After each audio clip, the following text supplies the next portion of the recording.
Icelocked here with Nocturne Gaming, back with more Legends of Eidolon, and today we're taking a look at a Squire talent build.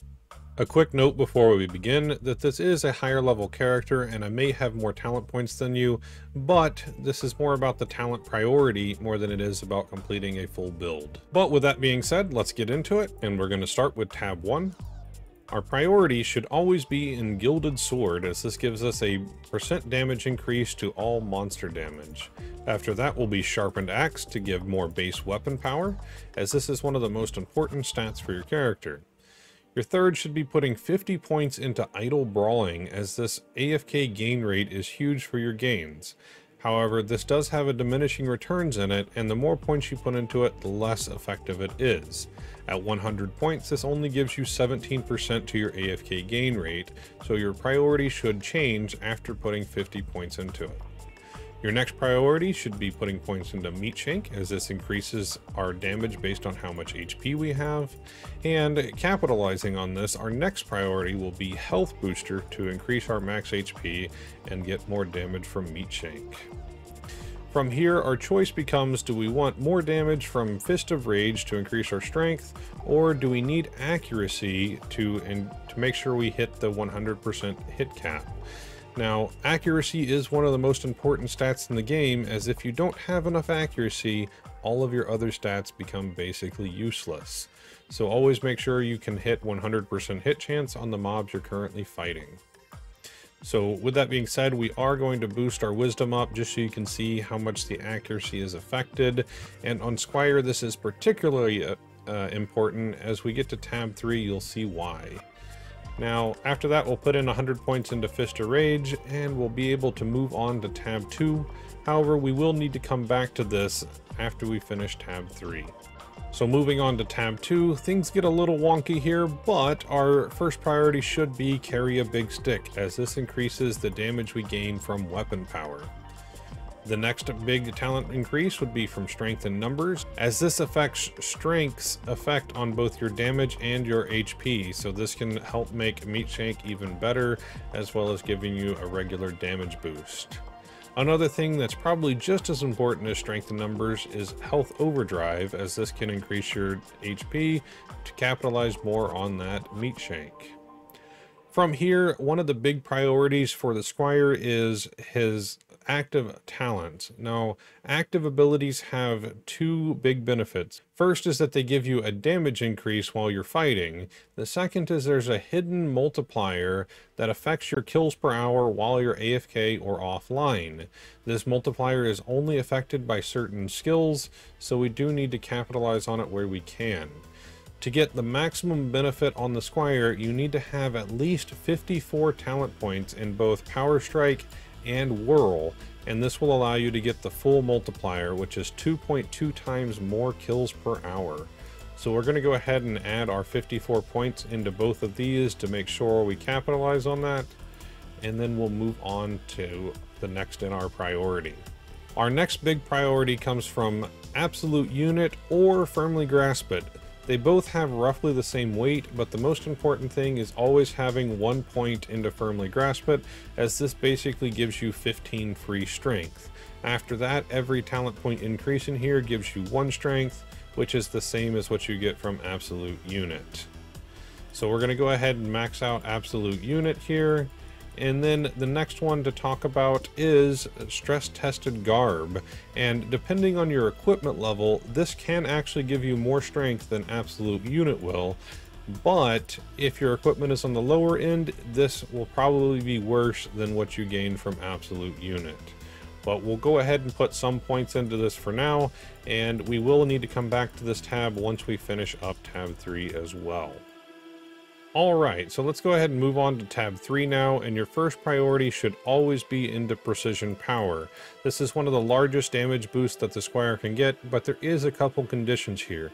You get roughly 7% damage for every refinery rank that you can upgrade, but the other condition is that you need to have at least 1.5 times the accuracy that's actually needed to fight the mobs. So if a mob only requires 1000 accuracy to have a 100% hit chance, you'll need 1500 accuracy to be able to gain the damage boost from Precision Power. But moving on to our next priority will always be Strength some more to allow us to put more talents into Fist of Rage on tab 1. Your next priority from here should be back to the basics, and this will allow you to put more points into tab 2 as we were stretched a little thin there. So everything after this is pretty much optional, as your damage increases are pretty marginal from everything, but there is an important one to mention, which is Blocky Bottles. This one's kind of gimmicky though, because you can actually assign your talent points to Blocky Bottles, and you'll get the benefit which allows you to increase the maximum level of your meat shank here, but then you can actually reset your talent points and still gain the full benefit. As you can see, I have a max level of 139 in this right now, but on my tab 2 I have no points into Blocky Bottles right now, but I'm still gaining the benefit. So that's just a really kind of gimmicky trick that you can use to save a few talent points. After that, the only thing that's really going to give you an increase to your damage is either Shieldia statues for a minor boost from power, or points from Fistful of Obols, as this can give you more strength from your Obols. However, this only gives you 75% more strength with 100 points in it, and it's just really not worth it, because even at where I'm at, I get about 20 strength from my Obols, which it's not going to give you much. But you can choose to go ahead and put your points into Shieldiest of Statues if you want. The other options you can choose is putting points into Mastery Up. This increases your minimum damage, so not your maximum, but your minimum here, which can help you kind of average out your damage if you're actively playing and get your monster kill caps a little bit easier. Other than that, you can choose to put points into your Refinery if you want to have the bonuses from like the Redox rates. It can be good to help boost your construction a little bit more. But I would at least always have 1 point into your active skills here. If you're playing actively, it is definitely worth assigning more points into your active skills, as they do quite a bit of damage. They just don't affect your AFK kill multiplier. So with all of this said, I'm going to leave this for now, and we're going to head back to tab 1. And now that we have all of our points in tab 3, we can go ahead and finish out our AFK gain rate here, and then throw the rest of our points into Fist of Rage, which I still need some more talent points on this character. If you have a ton of spare talent points left over at this point, my recommendation is first into Quickness Boots, as this can increase your movement speed and your crit chance. And then second would be Lucky Clover to increase your drop rate and your EXP gains. But that's when you get to higher levels and you'll have a lot of spare talents left over, and you'll basically just be capping everything you can. On to tab 2, since we did get those extra 136 points, we can go ahead and finish maxing out our stress tested garb. And then anything left over, I highly recommend putting into Double Strike, as this can really help your kills per hour as well, especially as you get more points into it.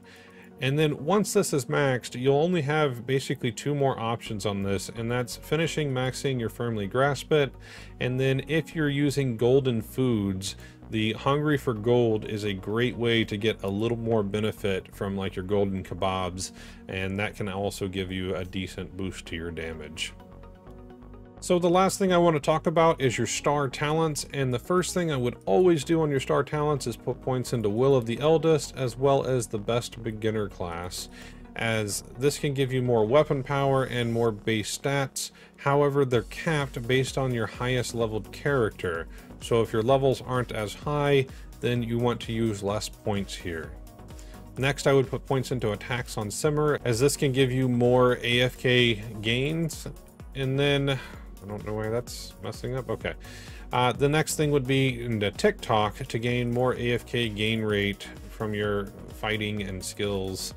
The next big talent increase would be from Goblet of Hemoglobin, as this can really increase your survivability and reduce the amount of food you need to AFK. On to tab 2, our big priority would be Dungeonic Damage, as this can give you a lot more damage based on how many dungeon credits you've earned. These dungeon credits don't need to be actively in your inventory, you just need to have earned them. So the more dungeons, the more damage. After that, your big bonus would be from Frothy Mulk, as this can boost your foods and potions just a little bit more. From here, everything else becomes a lot more optional depending on what you want. My personal choice is always to have points into telekinetic storage for more carry capacity, and 1 point into sampling and Shrine Architect, so I can use these abilities when I want to. After that, I recommend getting the Just XP, as this increases the amount of class XP that you get.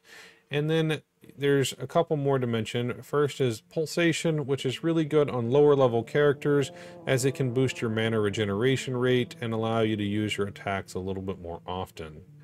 Cardiovascular is good to increase your card drop rate, and there's also 2 talents that I don't have yet, and first is the Mega Crit, which will increase your critical chance, as well as give you the possibility of Mega Crits, which only is active if you have more than 100% crit chance. The other talent is on tab 1, and it's called Stonks. It gives you free star talent points. However, I only recommend putting 30 points into here.